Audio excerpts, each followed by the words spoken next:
Caríssimos irmãos e irmãs, também que nos acompanham pelas redes sociais, chegamos na leitura que eu citei, que era de resistência, né, àquela democracia da época, de fazer uma sociedade que dá as mãozinhas com todo mundo, mas ai daquele que se manifesta na sua fé.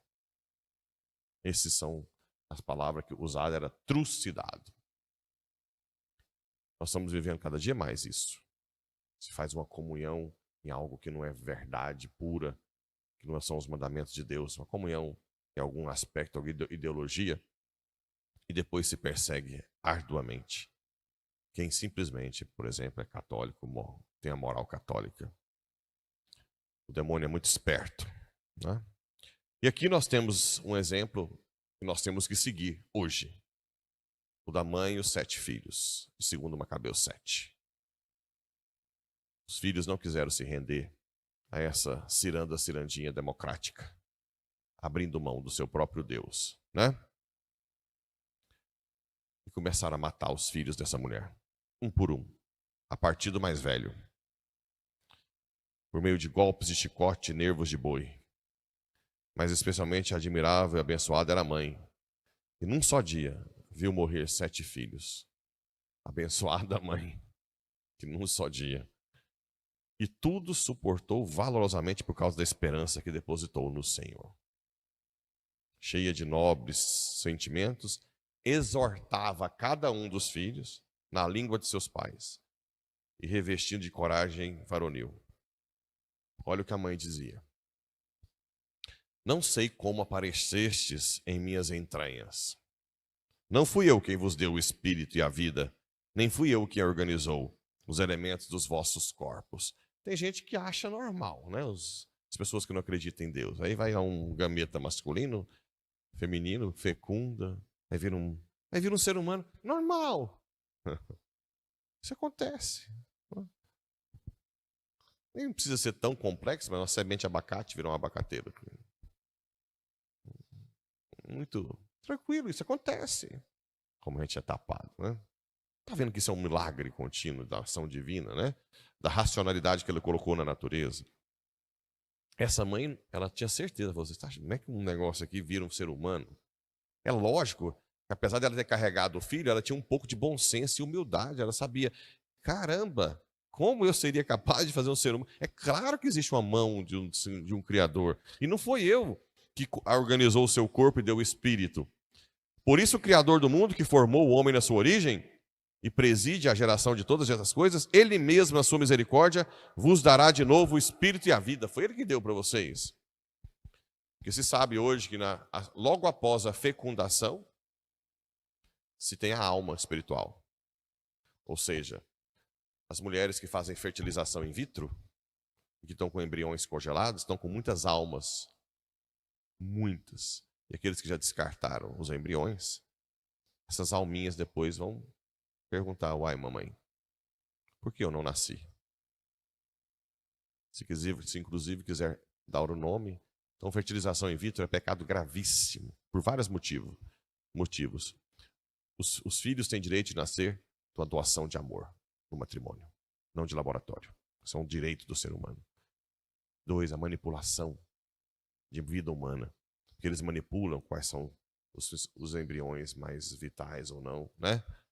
E depois, o que fazer com esses embriões? A igreja não permite barriga de aluguel. Então, é um genocídio fertilização in vitro hoje. Porque não vale a pena fecundar só um óvulo e um espermatozoide. Um embrião só. Seria menos nocivo, porque não teria tanto genocídio. Mas a chance de dar certo é mínima, menos de 10%. Como é que a pessoa vai pagar muita grana e vai pôr só um embrião? Então, esquece essa ideia de que eles colocam só um embrião, tá?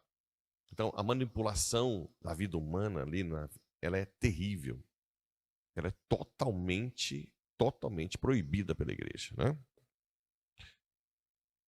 Ele mesmo, na sua misericórdia, vos dará um novo espírito e a vida.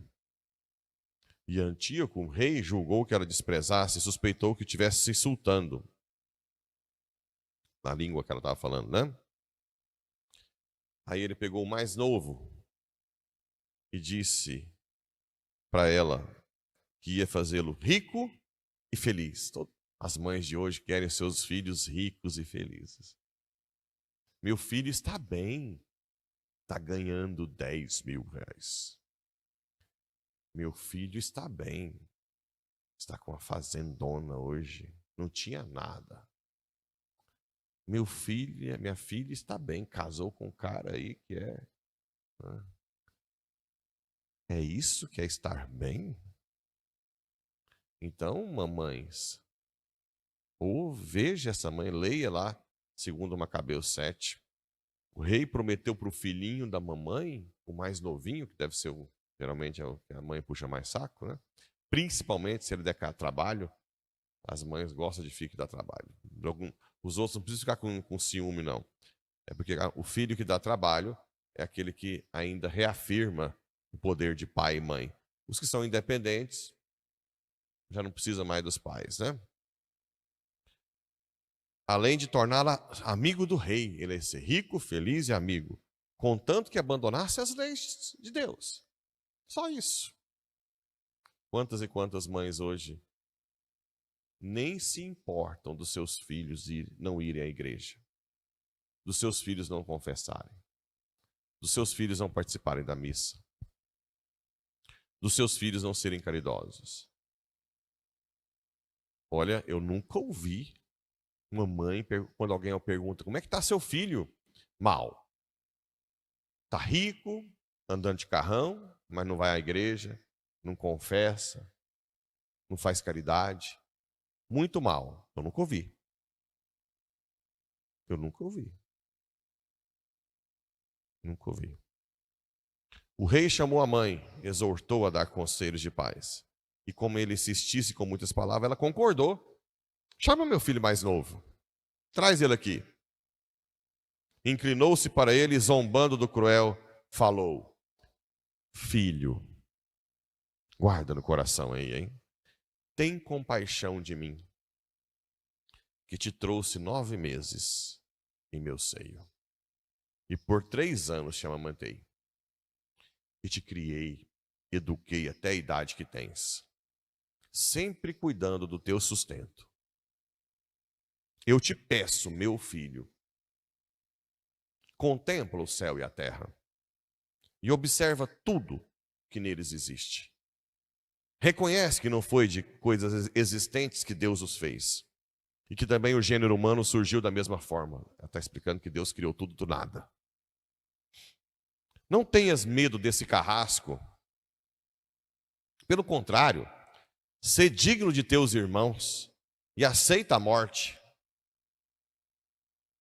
a fim de que eu torne a receber-te com eles no tempo da misericórdia.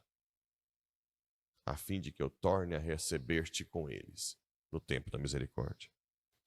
Mal tinha ela acabado de falar, ó o poder da mãe, do papai que leva o filho para Deus.